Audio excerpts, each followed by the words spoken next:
Targa është një befasi sot.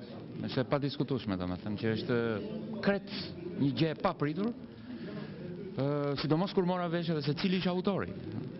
Është një djalë, domethënë, i cili nuk quhet për si thua kështu natyrë të dyshimi, po ai është një person i cili është krejtësisht normal, të themi, është madje shumë i proporcionuar, goxha djalë simpatik, dhe bën portrete të tilla. Kjo është e mase interesante, pasi jo vetëm që ka nëpërmjet një, si të thuash, nëpërmjet një figuracioni fare të ngushtë, siç është portreti në një sfond, ai arrin të krijojë një gati 100 portrete.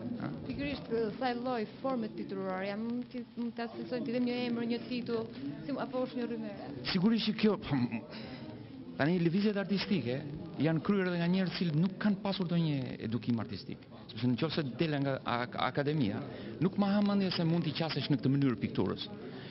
Që ky ka gjetur një rrugë fare të ndërmjetme, fare të drejt për drejt për të thënë raportin në mes asaj që bën, dhe asaj që do të thotë e ka shumë të drejt për drejt. Në këtë pikpamje për shembull ka disa risi këtu.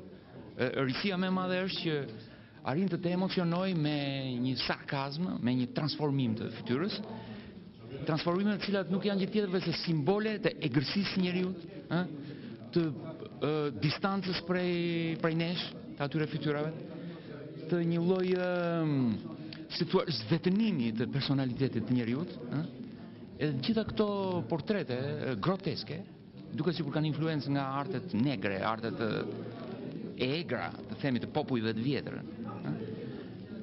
Gjithsesi është tema se argëtuese dhe stili, kanë edhe elemente të humorit, këto fytyra, po që nuk mund të identifikosh dot lehtësisht me ndonjë person caktuar. Mjaft të shohësh për shembull vetëm në një rast që mund të identifikohet personi, që është fjala për Skënderbeun, i cili e ka bërë në një mënyrë më të çuditshme që mund të imagjinohet. Nuk ma mendje se edhe një fëmijë mund të reagojë në këtë mënyrë. Por dua të them që këto nuk janë vetëm reagime kështu fare të papritura dhe shumë të egra, domethënë. Mbi të gjitha kanë edhe një lloj rregullimi estetik, të admirueshëm. Jo vetëm që janë të këndshme për syrin, në syri, si thua, arrin të penetrojnë ngjyrat, raportin mes fytyrave dhe sfondit gjithmonë është i përsosur, gjithmonë është i ekuilibruar.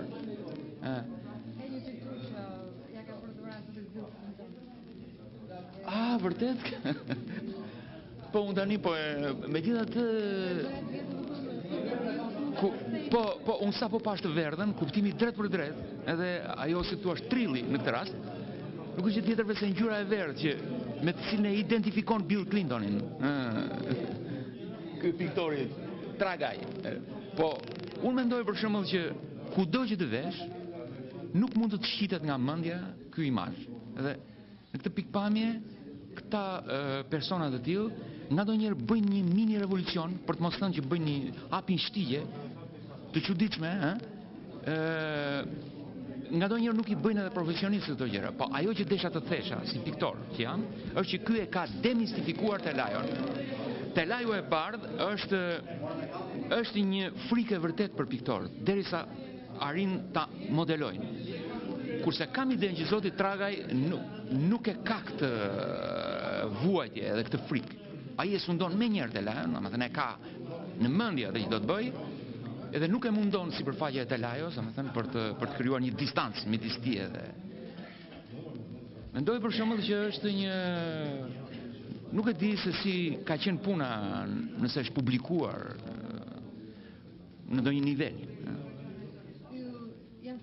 Por sa mendoni ose artist ka dashur të thotë me ato që ka kurazh. Sa mesazhe do të përcjellë? Është një fytyrë në një trajt shumë të egzageruar, shumë të çuditshme, gati një simbolizëm personal i tij, që vetëm ai mundet të thotë ndonjë gjë, por goja e hapur mund të bësh shumë paravolira. Kemi edhe dy gojë të tjera. Do thënë është një fytyrë në 3 versione, në 3 dimensione të themi, të shprehjes së saj. Dhe ka një lakonizëm ekstrem. Do thënë gati si një skicë, Ose pikturat e tij janë, si të thuash, kur do të thuash të karakterizosh do një person edhe gjen vetëm një fjalë, ky flet vetëm me një gjë. Edhe është kulmi i lakonizmit për mendimin tim.